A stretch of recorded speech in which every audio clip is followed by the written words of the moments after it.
Ya Tuhan, apa ini? Hati-hati, berhenti. Millie, ya ampun. Oh, tidak, jangan. Keretanya datang.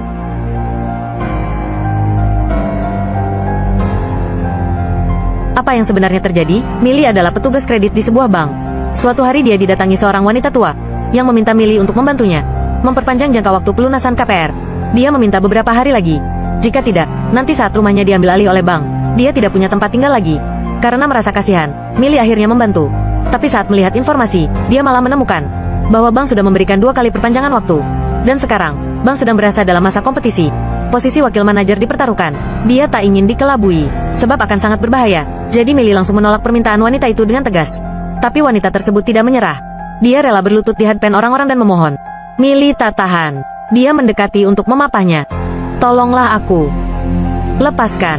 Satpam, jangan lakukan itu. Hal tersebut memancing perhatian semua orang di bank. Saat mereka melihatnya, wanita itu merasa dibodohi, meski Millie tak mau membantunya. Tapi setidaknya tidak dipermalukan di depan umum. Saat itu Satpam datang dan menyuruhnya keluar. Millie mendekat dan mencoba menghiburnya.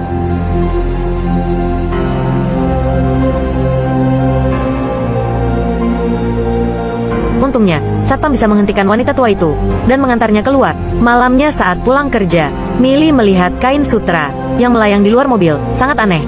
Millie melihat ke arah kain tersebut. Syal itu perlahan menghilang. Sementara di dalam kegelapan itu muncul seseorang yang duduk diam di kursi belakang.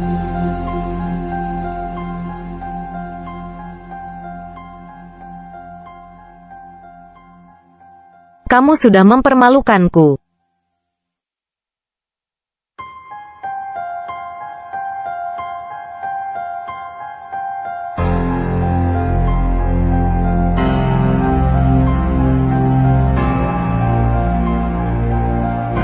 Wanita itu menjambak dan menariknya kembali. Karena panik, kaki Millie sampai tersangkut di pedal. Sesaat kemudian mobil itu berjalan. Tabrakan yang kuat membuat wanita itu melepasnya. Saat itu Millie mencoba kabur. Tak disangka, ternyata wanita itu memang kejam. Dia mencekik Millie dengan kuat. Millie mencoba menyentuh perseneling, lalu mengegas kembali. Mobilnya terbanting ke depan.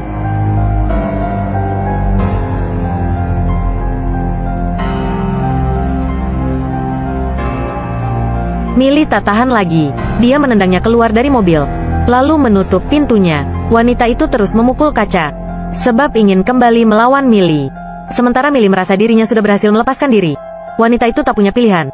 Sesaat kemudian, dia mengangkat sebuah batu dan menghantam kaca mobil. Millie sangat terkejut. Dia juga diseret keluar dari mobil. Saat dia mengira wanita tua itu akan menyerangnya, wanita itu malah menarik satu kancing bajunya, kemudian menggenggamnya erat-erat dan mengucapkan sesuatu. Millie sangat kebingungan. Tapi tiba-tiba wanita itu mengembalikan kancing itu padanya. Tak lama lagi, kamulah yang akan memohon padaku.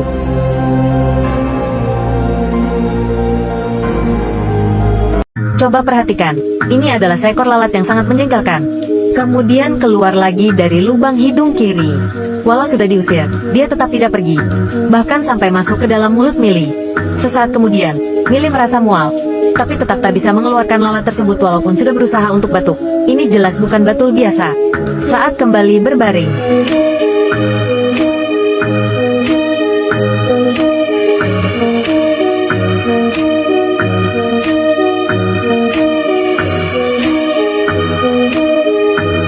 itu cuma mimpi. Hal yang terjadi tadi malam terus menghantui Millie sampai membuatnya berhalusinasi. Bahkan bisa merasakannya di tempat kerja.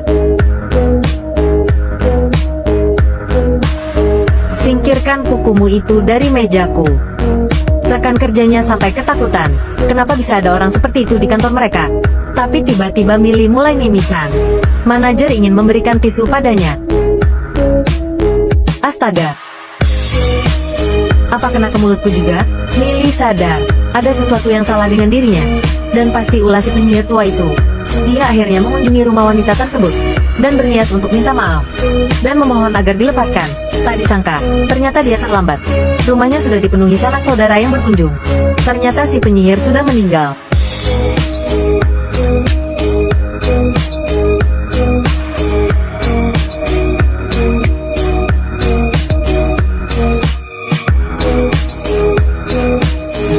Dia sangat terkejut. sudah mati sesuai pun, wanita itu tetap tidak mau melepasnya. Tak ada cara lain, Millie akhirnya menemui seorang peramal untuk mencari jalan keluar. Saat menerawang, orang itu langsung terkejut. Peramal itu tahu dia tak bisa melawannya. Dia tidak bisa menaklukkan iblis jahat ini. Akhirnya dia membawa Millie ke rumah peramal handal.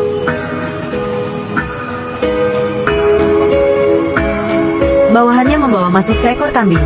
Dia akan menarik roh jahat di tubuh Millie ke kambing, kemudian membunuh kambing tersebut. Dengan demikian, roh jahat di tubuhnya akan menghilang. Setelah semuanya siap, mereka mulai memancing roh jahat itu datang.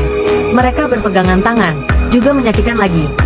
Ayo mendayung perahu bersama dan mengusir ombak. Tapi ternyata salah. Yang mereka pancing bukanlah roh jahat yang sebenarnya, tapi beberapa hantu kesepian di dekatnya. Peramal itu menepis mereka semua dengan tangannya, lalu menghilang tanpa jejak. Saat itu,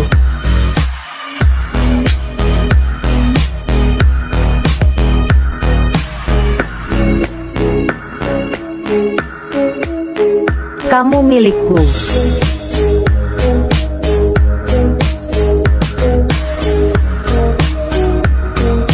Kau sudah berani terhadapku.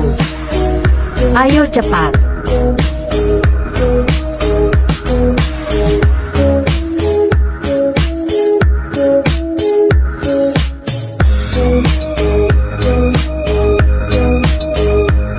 Asistennya tak sengaja menyentuh roh jahat hingga merasukinya. Peramal juga masih tak sadarkan diri. Peramal itu bukan tandingannya. Sebuah kursi melayang dan menjatuhkannya ke lantai. Karena situasi semakin kacau, Millie akhirnya kabur. Tapi dia tak bisa lari kemanapun. Roh jahat itu selalu mengikutinya. Saat Millie akan dibunuh secara brutal, peramal yang kritis itu membangunkan si peramal handal.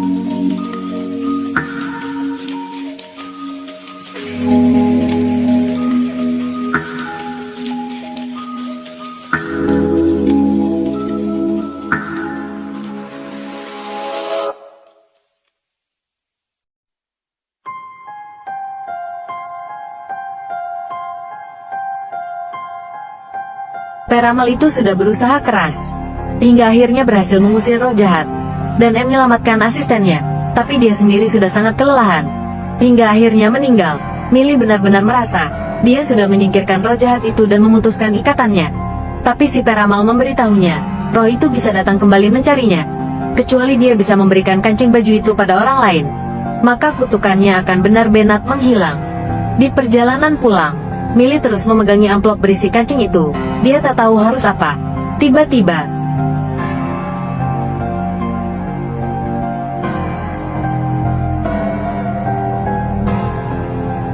orang tua itu ketakutan dan memarahi mereka. Millie juga kaget. Dia buru-buru mencari kembali amplop di bawah kursinya dan memasukkannya ke dalam tas. Tapi pada siapa dia harus menyerahkannya? Millie memang orang baik. Dia tidak ingin menyakiti orang lain yang tidak bersalah. Tapi saat sudah kehilangan cara, dia tak sengaja membaca koran yang ada di atas meja. Ternyata ada sebuah informasi tentang wanita itu di sana. Saat itu juga Millie menemukan jawabannya. Dia buru-buru membawa sekop dan menyetir ke makam wanita tersebut. Aku akan menyumpalnya ke mulutnya agar dia lebih hebat.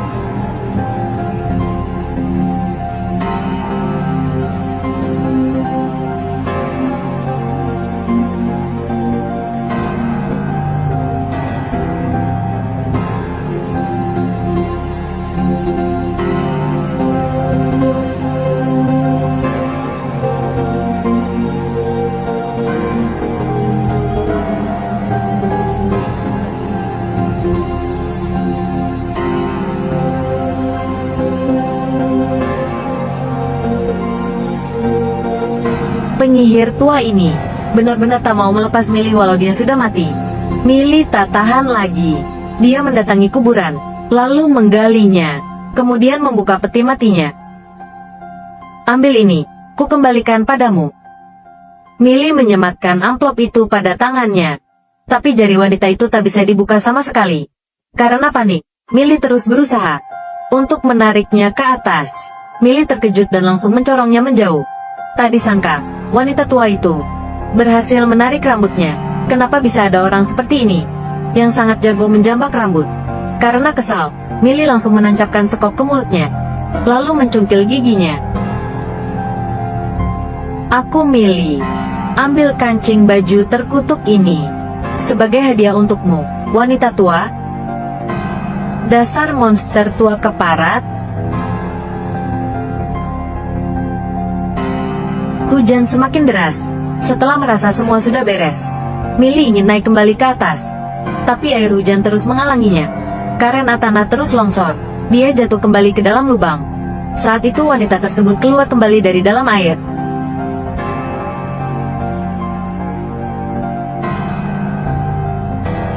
Untung hanya kepala si wanita tua itu yang terkena hantaman. Millie akhirnya berhasil kabur dan lolos dari malapetaka. Semua kesulitan sudah berakhir. Millie berencana berlibur dengan pacarnya. Tiba-tiba pacarnya itu mengeluarkan sebuah amplop dari saku dan memberikan benda di dalamnya pada Millie. Begitu melihatnya, wajah Millie langsung berubah. Ternyata itu adalah kancing bajunya yang sudah dikutuk. Rupanya saat sedang panik malam itu, Millie mengambil kancing yang salah. Dan yang dia serahkan pada wanita itu bukanlah kancing baju yang seharusnya. Berarti, Millie masih belum lepas dari kutukan. Pria jahat itu kembali. Ya ampun, kenapa begini? Hati-hati, berhenti. Ya ampun. Oh tidak, jangan. Keretanya datang.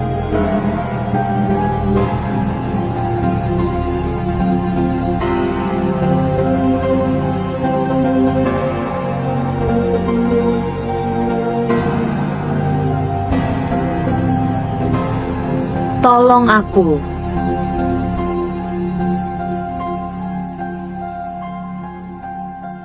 Tolong.